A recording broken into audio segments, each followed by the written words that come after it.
Victoria 2012 kali ini menampilkan pertandingan taman sekolah. Ia membabitkan sekolah rendah dan menengah yang masing-masing diwakili 16 sekolah.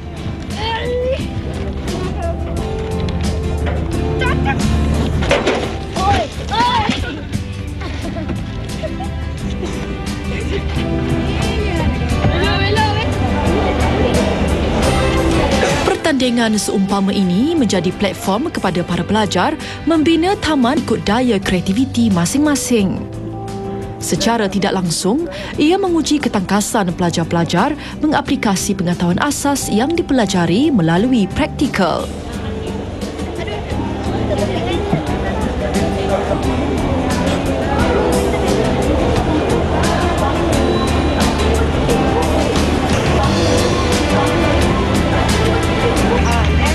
Pesta Bunga Putrajaya kali ini turut menarik penyertaan penuntut universiti tempatan untuk menunjukkan bakat. Muhammad Shazili Ismail dan rakan-rakan mewakili Universiti Teknologi Mara Shah Alam untuk bersaing dengan universiti lain. Kesibukan tugasan kumpulan di saat-saat akhir, mereka tiba lewat di lokasi berbanding rakan universiti lain.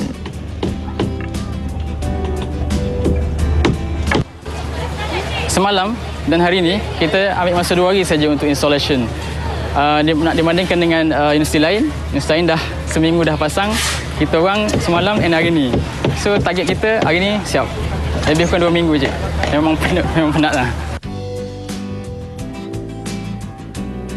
Manakala kumpulan dari Universiti Teknologi Kreatif Lingkop Wing diketuai Ammar Abdul Karim giat menyiapkan taman rekaan unik mereka.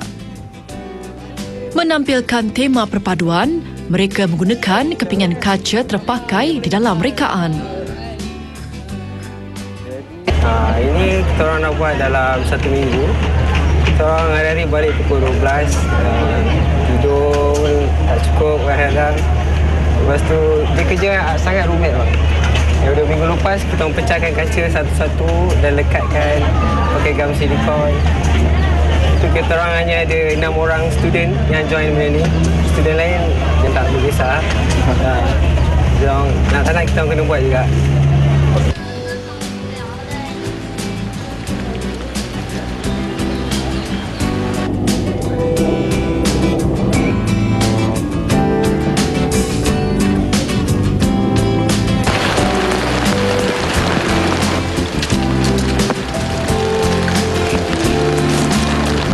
Ammar, idea untuk menimbulkan rekaan taman universiti ini tidak berjalan dengan mudah.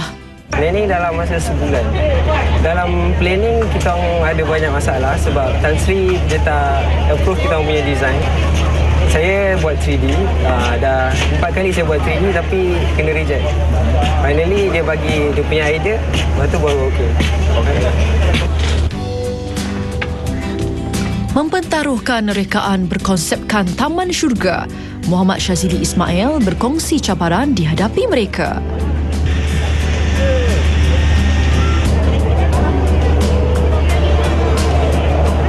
Cabaran yang sangat saya banyak, contohnya elemen kayu.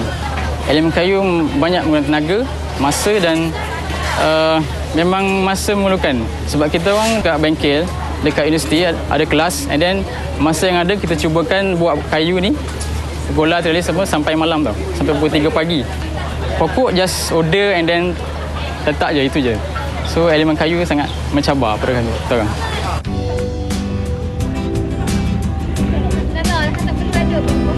Meskipun cabaran ditempuhi berat, mereka menyimpan hasrat tinggi untuk pertandingan ini.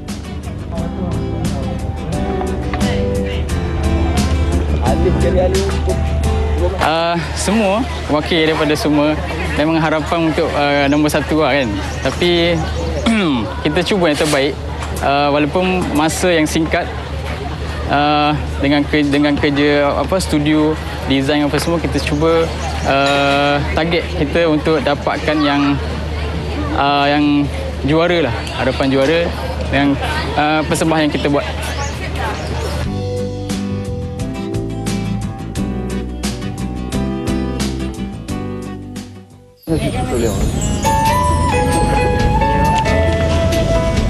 Ammar dan rakan-rakan masih giat menyempurnakan rekaan mereka.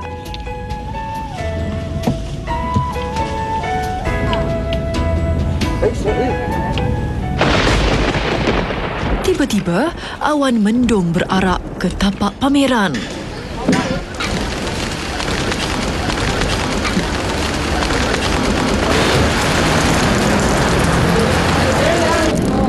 Kerja pembinaan terpaksa dihentikan kerana hujan. Perasaan resah terpampang di wajah Ammar.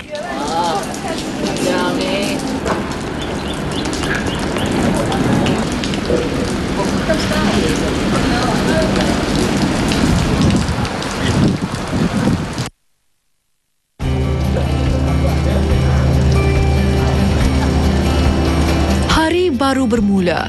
Pameran dan susun atur bunga di tapak Floria sedia untuk dikunjungi.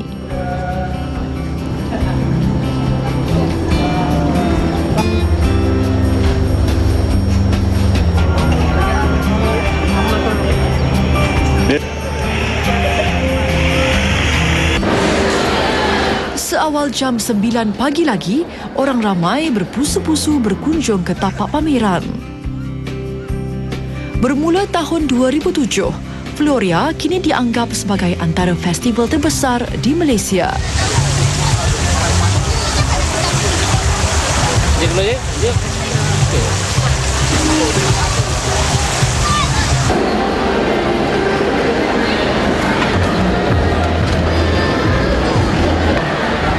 Namun, bagaimana dengan sambutan orang ramai terhadap pesta bunga ini? Bila dia dapat tengok ni, Mantan Presiden Perbadanan Putrajaya Tan Sri Samsudin Osman berkongsi kenyataan beliau.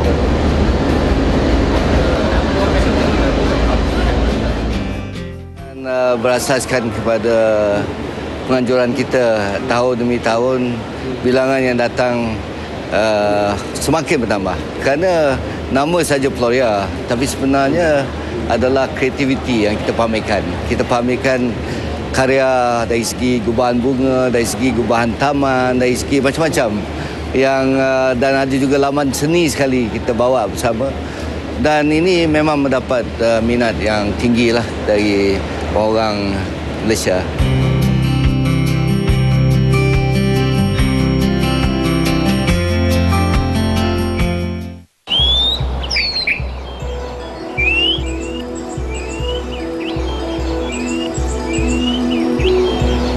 Cameron Highlands, seorang lelaki mempunyai cara tersendiri untuk menghayati keindahan bunga.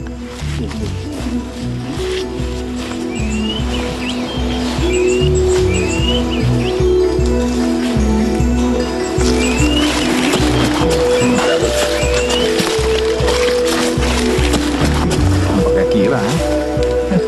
Kaki.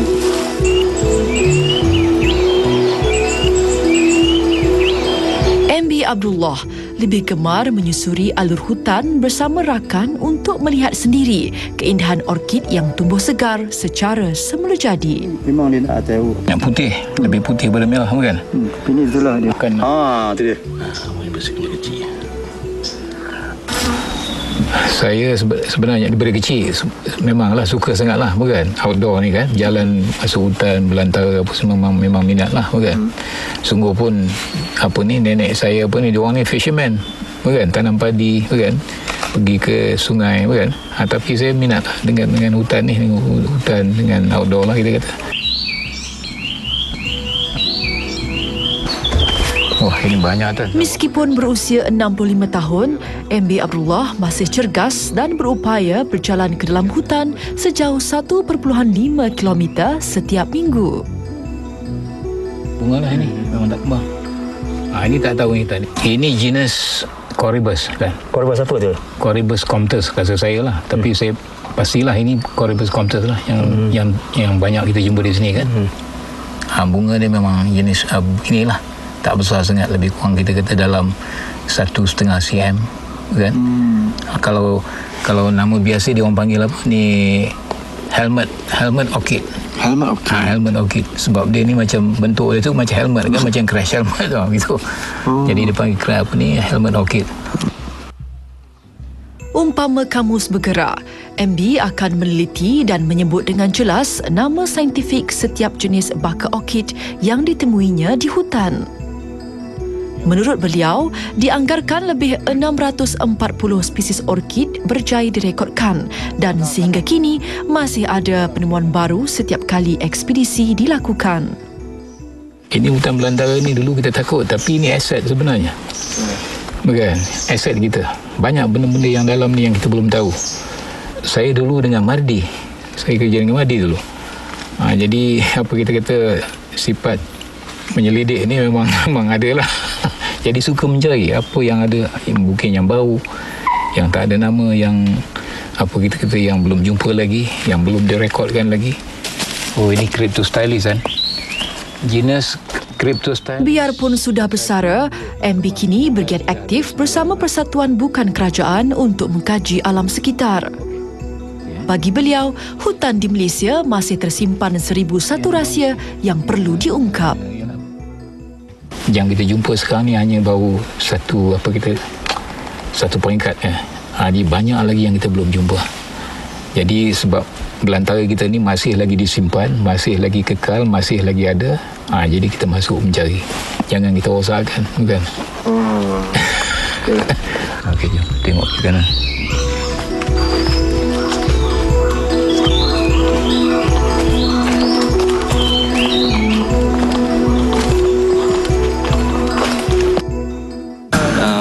Bila buat kerja pada waktu malam ni lah, kita kekurangan kepercayaan malam.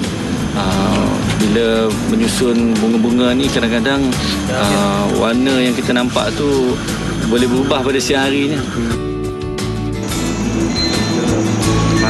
Dia kalau lagi faham, dia akan lebih menghayati benda ni.